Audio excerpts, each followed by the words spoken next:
You know what I really want to review? I want to review the Powerpuff Girls reboot. I really want to talk about that show, but the season's not over. I think it's best if I wait until the season's over. So I thought, why not Hannah Montana the movie? I've been waiting to review this movie since last year, but I actually don't know what's been keeping me from reviewing it. Hannah Montana the movie is one of the most disappointed movies based on a TV show I've ever seen, and I shouldn't even be disappointed with this movie.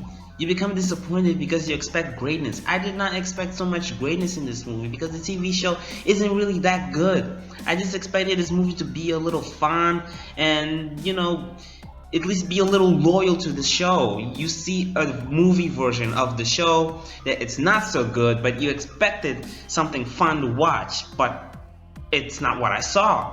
This movie has nothing to do with the show, and it's a bad movie by its own. Now, this wasn't a huge stab in the back to the fans like Super Mario the movie or something, but it was pretty disappointing. For instance, let's talk about the good things of this movie. One, the music was actually pretty cool. I liked the songs and the score played in this movie. And I liked how they were not just randomly singing like normal musicals. No, they were singing for a good reason. If they wanted to play a song, they wouldn't just put the character randomly singing. No, they would either play it as if it were a normal soundtrack in a normal movie, or the character would play it, but for a good reason, like she's writing a song or she's playing in a concert. I actually enjoyed that part about the movie. Second good aspect of this movie, Billy Ray Cyrus and Miley's grandma were the only decent people in this movie. They're not stupid, they're not saying weird things and out of place things. They were the only normal characters in this movie. The third good aspect of this movie, no, there's no good aspect of this movie left. The rest of the movie is dog crap. For instance, let's talk about the main character, Miley Stewart. Oh my god, I don't know who Miley Cyrus was playing in this movie, but it wasn't Miley Stewart. Miley Stewart of this movie has nothing to do with Miley Stewart of the show. In the beginning of this movie, apparently her only concern is her rock star life, even though it's completely contradictory from the show. In the show, she's more concerned about her personal life rather than her rock star life. And I'm not saying that it's the worst way to start a movie. I get where they were going with this movie. She was getting more focus on her rockstar life, which was completely destroying her personal life. I'm not saying that's bad. The problem is they executed badly. They should have set her up in the show like something like that, or at least show her a few familiar aspects from the show. In this movie, she was completely different from the show. She suddenly has a manager we've never seen in the show. She completely forgets Lily's birthday, and then she's not even worried about reconciling with her. She's more worried about New York. She doesn't even care about her grandmother's birthday. These are just behaviors I've never seen in the show. I don't know why they just went like this without even familiarizing with her a little bit. And then when she arrives at Tennessee, she's all angry and moody, even though in the show she's mostly homesick. She constantly shows hints that she's homesick. In this movie, she shows that she's a little ashamed of Tennessee, even though she's never ashamed of Tennessee in the show. Lily Truscott, I don't even know how to start. She's a complete plot device in this movie. She's only there for plot conveniences. She's there for Miley to forget her birthday and then add that to Miley's list of odd behavior. She's there so that she can tell that weird photographer Miley slash Hannah's origin, which somehow triggered him to go to Crawley Corners. Even though she didn't really say that she was going to Crawley Corners, she's there so that she can arrive at Tennessee as Hannah Montana. And then she completely forgives Miley for forgetting her birthday. Just like that. Oliver and Rico are completely wasted in this movie. They're only there for like 1 or 2 minutes and then they never show up again or even mentioned. Miley's crush, Travis. Oh my god, this is one of the poorest characters I've ever seen in my life. I know nothing about this guy, which really does not help on me buying that there's a chemistry between Miley and Travis. There's nothing between them. The only thing they have is a past where Travis, I guess, liked Miley.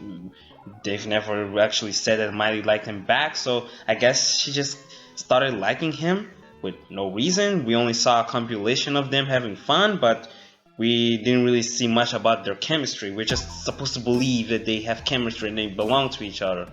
Jackson got bit by an alligator or crocodile, I can't really remember, and he completely survives. Or you know what, maybe he didn't. I don't really remember Jackson in this movie. So maybe he's actually dead. The humor in this movie is pretty stupid.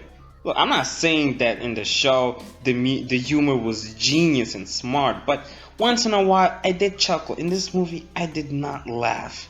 Not once.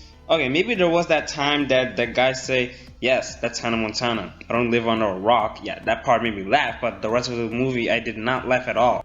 The story in this movie is pretty confusing. At the beginning, they were talking about Miley losing her identity and soul, and then they started to switch to Travis and Miley, but then they started to address Crowley Corners losing money, something like that, and then they returned to Miley and Travis, and also Billy Ray Cyrus and the mechanic girl, and then conflict, and then I didn't really know what to focus in this movie. And the worst part is that they never address about Miley losing her soul and identity again. They completely forgot.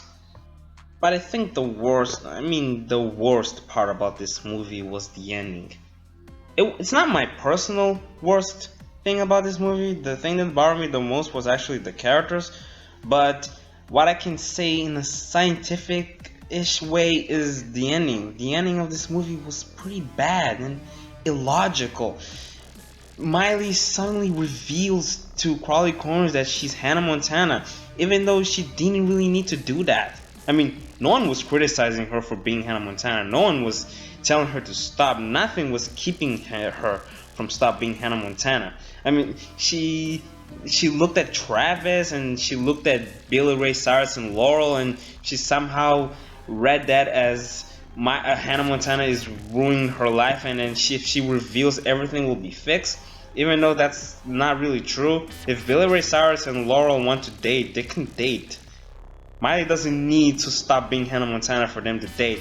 And Travis, even if that does keep them from dating, aren't they supposed to stay there for like 2 weeks? Would it really bother to Travis be a little mad with her? But then at the end of the day, they're not really going to date. She's going back to California, and maybe with time Travis will forgive her. Did she really need to reveal her identity, risk her entire life, risk her trust to the fans, just for a little hope of them dating, even though she's not going to stay there for long? I didn't really. It was illogical. The thing about her revealing her identity, it was illogical. She didn't really need to do that. And then everyone at Quality Corners are like, oh, please be Hannah Montana. We'll keep your secret. We're not telling anyone. That's bullcrap. At least 2 people are going to post or tweet somewhere that Hannah Montana is a phony. And also, look, that was a show, and in a show where a teen pop sensation is there, at least a few important people are going to be there. And are those important people also going to keep their secret? Would they really do that? Are humans really that good? I don't think so. Plus, there are journalists and photographers that were probably in that concert. Are you really telling me that not even one of them revealed that to a publisher? I mean, isn't revealing huge secrets like that kind of their jobs? Would they really keep that big of a secret? I mean, are people really that good? I don't buy it. And at the end of the movie, Miley and Travis are together, Robbie Ray and Laurel are together, Lily finds some handsome guy at her side, and I don't really know what that means. The weird photographer that was following Hannah decides not to reveal the big secret, and Miley learned a huge lesson about always finding your way back home. Even though I have no idea how she learned that, because, well, the majority of the movie was about some two love stories and Crawley Corners almost going down. None of those things has anything to do with Miley appreciating her home. Nothing.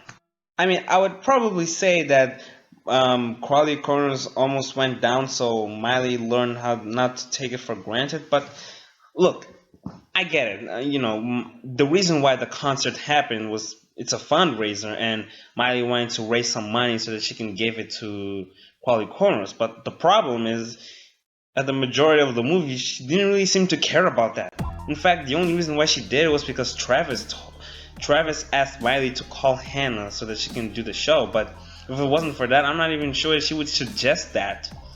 Plus, she was more concerned about her relationship with Travis and also Robbie Ray and Laurel.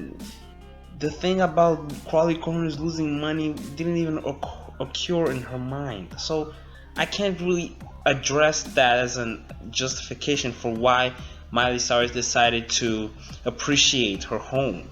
So to wrap it up, those are the things that bother me in this movie. Miley Stewart was not Miley Stewart. Lily Truswell was a plot device. Rico and Oliver are barely there. The story is confusing and the ending is stupid. You wanna know why I don't hate the show, but for some reason I hate the movie?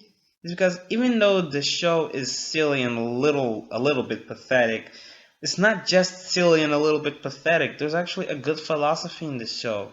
I don't really want to go into details about this philosophy. Maybe I will in another video. But it's not just that. Believe it or not, this show actually has some good humor, a lot of good messages, and some good-ish stories. The problem is we can't see it because of the flaws that we just can't avoid. Which is why in my previous video I recommended this to kids.